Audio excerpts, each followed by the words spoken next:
শরীফ ওসমান হাদির হত্যাকারীদের বিচারের দাবিতে এই মুহূর্তে শাহবাগ অবরোধ করেছে ইনকিলাব মঞ্চের সদস্যরা এবং যতক্ষণ পর্যন্ত না এই শরীফ ওসমান হাদির হত্যাকারীদের গ্রেপ্তার করা হবে ততক্ষণ পর্যন্ত রাজপথ না ছাড়ার ঘোষণা দিয়েছে ইনকিলাব মঞ্চের দায়িত্বরত যারা রয়েছেন তারা। এবং সেই সঙ্গে যদি জানিয়ে রাখতে চাই যে দ্রুত সময়ের মধ্যে শাহবাগে এসে সরকারের উপদেষ্টাদের যে কেউ এই হত্যায় জড়িত সকলকে গ্রেপ্তার কেন করা যায়নি, এই হত্যার পেছনে কাদের হাত রয়েছে, তদন্তে কারা বাধা দিচ্ছে, সকল বিষয়ে জবাবদিহিত করার জন্য কিন্তু এখানে আহ্বান জানানো হয়েছে। অন্যথায় এই অবরোধ চলবে বলে কিন্তু হুঁশিয়ারি দেওয়া হয়েছে।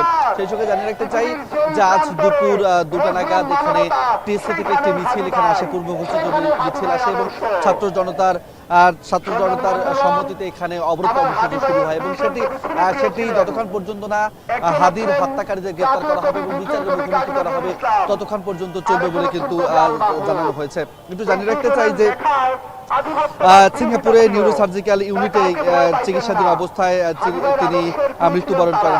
ওসমান হাদি মৃত্যুবরণ করেন, অর্থাৎ 18 ডিসেম্বর রাত 9টা নাগাদ কিন্তু হাদির মৃত্যুর খবর আসে। এর আগে তাকে 12 ডিসেম্বর গুলি করা হয়েছিল বিজয়নগর এলাকায়। সেখানে খুব কাছ থেকেই দুর্বৃত্তরা তাকে গুলি করে এবং মাথার এদিক থেকে ঢুকে অন্য দিক দিয়ে গুলিটি বের হয়ে যায় এবং তারপর তাকে ঢাকা মেডিকেল কলেজ হাসপাতালে নিয়ে আসা হয়েছিল। সেখানে একটি গুরুত্বপূর্ণ অপারেশন শেষে তাকে এভারকেয়ার হাসপাতালে নিয়ে যাওয়া হয়েছিল এবং যখন এভারকেয়ার হাসপাতালে নিয়ে যাবে তখনই কিন্তু তার অবস্থা সংকটাপন্ন এবং পরিবারের ইচ্ছায় তাকে উন্নত চিকিৎসার জন্য সিঙ্গাপুরে নেওয়া হয় এবং সিঙ্গাপুরে 15 তারিখ নেওয়া হলেও 3 দিন মৃত্যুর সঙ্গে লড়াই করে ইনসাফের লড়াকু সৈনিক সেদিন 18 ডিসেম্বর রাতে মারা যান এবং তারপর 19 ডিসেম্বর শরীফ ওসমান হাদিকে বাংলাদেশে নিয়ে আসা হয় এবং 20 ডিসেম্বর লাখো মানুষের উপস্থিতিতে শরীফ ওসমান হাদির জানাজা সম্পন্ন হয় এবং ঢাকা বিশ্ববিদ্যালয়ে দাফন করা। এবং এই প্রক্রিয়াগুলো যখন চলছিল তখন থেকে কিন্তু রাজপথে হাদিকে যারা হত্যা করেছে তাদের বিচারের দাবিতে আন্দোলন চলছিল।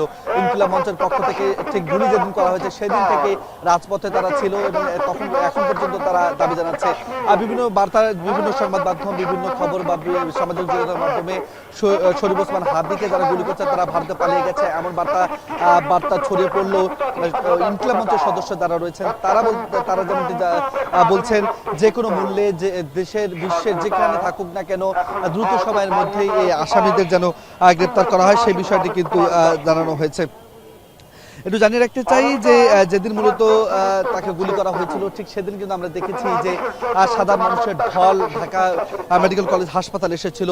অর্থাৎ শহীদ শরীফ ওসমান হাদি যেহেতু মানুষের পক্ষে কথা বলেছেন, মানুষের ইনসাফের জন্য কথা বলেছেন, দেশের সার্বভৌমত্বের জন্য কথা বলেছেন, দেশের স্বাধীনতার জন্য কথা বলেছেন, মানুষের অধিকার নিয়ে কথা বলেছেন, সেই জায়গা থেকে কিন্তু সাধারণ মানুষের মাঝে ওসমান হাদির একটি আলাদা জায়গা তৈরি হয়েছে।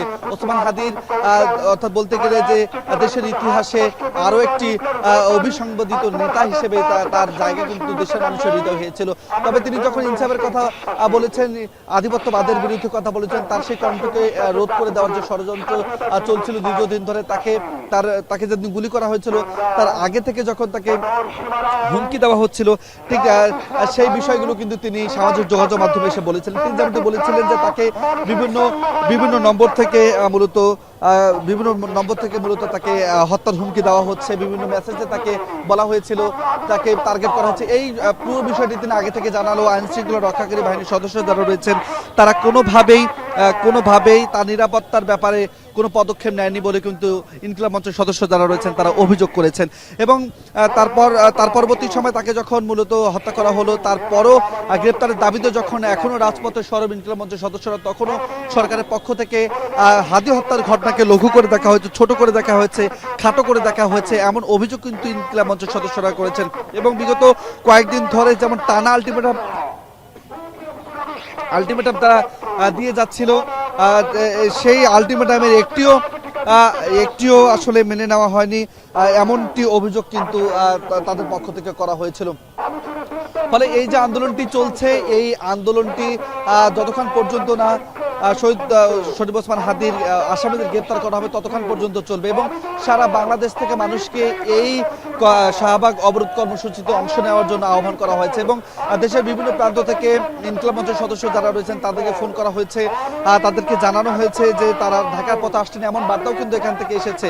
এবং সবশেষ যে বার্তাটি মূলত ইনকিলাব মঞ্চের পক্ষ থেকে দেওয়া হয়েছে, শরীফ ওসমান হাদির বড় ভাই ওমর ফারুক যে বার্তাটি মূলত দিয়েছেন যে দ্রুত সময়ের মধ্যে যদি আসামিদের গ্রেপ্তার করা না হয় এবং বিচারের মুখোমুখি করা না হয়, তাহলে প্রধান উপদেষ্টার বাসভবন যমুনা অভিমুখে এই শাহবাগ থেকে লং মার্চের ঘোষণা দেওয়া হবে। এমনকি এমনও ঘোষণা দেওয়া হয়েছে, হুঁশিয়ারি দেওয়া হয়েছে ক্যান্টনমেন্টমুখী লং মার্চের ঘোষণা দেওয়া হবে।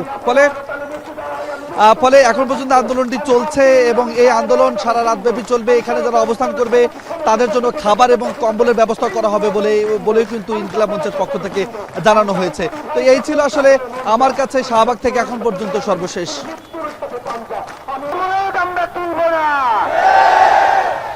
পরীক্ষার্থীরা এসে পরীক্ষা দিবে, আমরা তাদেরকে সেই সুযোগ করে দিব, কিন্তু পরীক্ষার নামে কোনো অবরোধকে তুলে দেওয়া চলবে না। প্রিয় ভাইয়েরা, ওসমান হাদি ভাই তার নিজ হাতে তার নিজ প্রচেষ্টায় তিনি দুইটা বড় বড় ত্রিপল বানাইছিলেন। যে আন্দোলন সংগ্রামের জন্য আমাদের মাঝে মধ্যে তো রাস্তায় বসতে হয়, সবসময় তো ভাড়া করে ত্রিপল আনা আমাদের টাকা নাই, তো যার কারণে দুইটা ত্রিপল বানাও, সেই ত্রিপল আর পরবর্তীতে আমাদের ভাড়া আনতে না হয়, এর জন্য আমরা দুইটা ত্রিপল নিয়ে আসছিলাম। একটু পরে আপনাদের কাছে ত্রিপল পৌঁছে যাবে। এখানে যারা বসে আছেন আশা করি সবাই সেই ত্রিপলের মধ্যে বসতে পারবেন। আমরা সেই ত্রিপলের মধ্যে বসে এবং হাদি ভাই যেই কম্বল বিতরণ করতে পারেন নাই, সেই কম্বল দিয়ে আমরা শীত নিবারণ করব, তবুও এই রাজপথ ছেড়ে আমরা যাব না। আমাদেরকে বলা হয় গোয়েন্দা সংস্থার পক্ষ থেকে এখানে অপ্রীতিকর, এখানে যে কোনো ধরনের ঘটনা ঘটতে পারে। আমরা আপনাদেরকে জানাতে চাই ঘটনার আর কোনো বাকি নাই। এখানে শুয়ে আছেন, আর কি ঘটনা আপনারা ঘটাবেন আমরা জানতে চাই। কোন এনএসআই, কোন ডিজিএফআই, কোন এসপি, কোন পুলিশি, কারো কোনো ক্ষমতা নাই আমাদেরকে এখান থেকে উঠিয়ে নিয়ে যাওয়ার। আমরা এখানে বসে আছি আমরা বসেই রয়েছি, আমরা কারো গোলাম নয় যে তারা যা বলবে আমাদের তাই করতে হবে। আমরা রাষ্ট্রের নাগরিক, রাষ্ট্রের যে কোনো দায়িত্ব আমরা মেনে নিতে প্রস্তুত রয়েছি, কিন্তু এই রাষ্ট্রের নিরাপত্তা দেয়া, এই রাষ্ট্রের দায়িত্ব হচ্ছে আমাদেরকে নিরাপত্তা দেয়া। এখানে হামলা হবে সেই কথা বলতে পারেন, এখানে নিরাপত্তা ব্যবস্থা জোরদার করতে পারেন না। নিরাপত্তা ব্যবস্থা জোরদার করেন, তাইলেই তো আমাদের উঠতে হয় না। গোয়েন্দা সংস্থা আইন শৃঙ্খলা বাহিনীর কাজ কি খালি আমাদের কাছে বার্তা পৌঁছানো যে এইখানে হামলার হুমকি আছে, অমুক তমুক, সেই দিনের সামনে চলবে না। প্রিয় ভাইয়েরা, আশেপাশে কথা না বলি, আপনাদের কথাই তো আমরা বলেছি। হাদি ভাই তো সবসময় তার জীবনের মায়া করেন নাই, তিনি তো আপনাদের কথাই বলেছেন। আপনাদের দায়িত্ব হচ্ছে এই খুনিদেরকে গ্রেফতার করা না পর্যন্ত এই রাজপথে অবস্থান গ্রহণ করা। পুরো বাংলাদেশের বিভিন্ন প্রান্ত থেকে এই শাহবাগে সমবেত হওয়ার জন্য লাখো জনতা রওনা দিয়েছে ইনশাআল্লাহ। আগামীকালকে শাহবাগ জনসমুদ্র হবে। হাদি ভাইকে যারা হত্যা করেছে, এই হত্যার পেছনের কুশীলব সকলকে গ্রেফতার করে বিচারের মুখোমুখি না করা পর্যন্ত এই রাজপথ জনতা ছাড়বে না। পরীক্ষা থাকলে পরীক্ষার সময় পরীক্ষা হবে। এই মাইকে বলবার পরে এই রাস্তা কেউ দখলে রাখবে না, এটা আমরাও জানি, আপনারাও জানেন। এই মাইক থেকে যেই ঘোষণা আসবে, আপনারা যতই ভিতরে মিটিং করেন, বিভিন্ন ভাবে আমাদেরকে বোঝানোর চেষ্টা করেন, জনগণ যতক্ষণ পর্যন্ত সিদ্ধান্ত না দিবেন যে তারা এখান থেকে যাবেন না, ততক্ষণ পর্যন্ত আমরা যাব না। প্রিয় ভাইয়েরা, আগামীকাল, পরশুদিন, এর পরের দিন মানে আমাদের জন্য এখন আর কোনো দিন গণনার সময় নাই। এখন শুধু জমায়েত জেলার খুনিদেরকে গ্রেফতার করবে কখন সেইটা আমরা জানতে চাই। আমরা দিন গোনার জন্য এখানে বসি নাই। অতি দ্রুত খুনিদেরকে বিদেশ থেকে, দেশে থাকলে দেশ থেকে গ্রেফতার করে জনতার সামনে উপস্থাপন করেন। 8 দিন, আজকে 9ম দিন শহীদ ওসমান হাদির শাহাদাতের। তাকে গুলি করার আজকে 14তম দিন। এখন পর্যন্ত শুনি খুনির মামা গ্রেফতার হয়েছে, খুনির কাদের বুয়া গ্রেফতার হয়েছে। এইসব হাঙ্কি বাঙ্কি চলবে না। খুনিদের গ্রেফতার করা লাগবে, খুনিদের এর বাইরে আর কিছু শুনতে চাই না। প্রিয় ভাইয়েরা, এইখানে যারা অবস্থান গ্রহণ করেছেন তাদেরকে আমরা খাওয়াতে চাইছি, খান নাই। তাদেরকে আমরা বলেছি যে আপনাদের জন্য কম্বল নিয়ে আসতেছি, আপনারা বলেছেন আমাদের কম্বলের দরকার নাই। আপনাদেরকে বলেছি ত্রিপল নিয়ে আসতেছি, আপনারা বলছেন যে আমরা খোলা রাস্তায় থাকবো, কোনো সমস্যা নাই।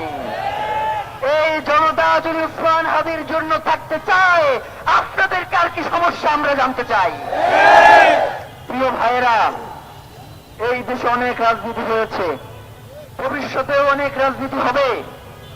খুন খুন হত্যার রাজনীতি বাংলাদেশের বহু পুরনো রাজনীতি। তারা লাশ নিয়ে রাজনীতি করে, লড়াইকে অস্বীকার করবার পরে তাদের কতজন শহীদ হয়েছে সেই তালিকা প্রকাশ করে। ইতিপূর্বে আমরা দেখছি না, ওসমান হাদিকে কোনোভাবেই আর কুক্ষিগত করা যাইবে না। ওসমান হাদি শুধু ইনকিলাব মঞ্চের নয়, ওসমান হাদি শুধু ইনকিলাব কালচারাল সেন্টারের নয়, ওসমান হাদি এখন পুরো বাংলাদেশে।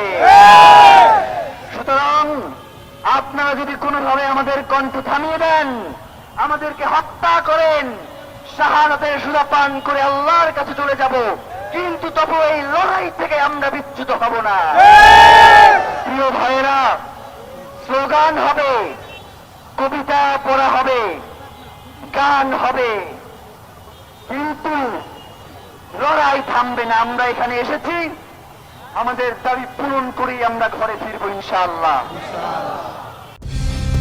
কালার এক্সপার্ট, জর্জ স্যাপ এবং মাইল্ড অন হ্যান্ডস টেকনোলজি সমৃদ্ধ অরিক্স ক্রিস্টাল ওয়াশ আপনার লন্ড্রি এক্সপার্ট।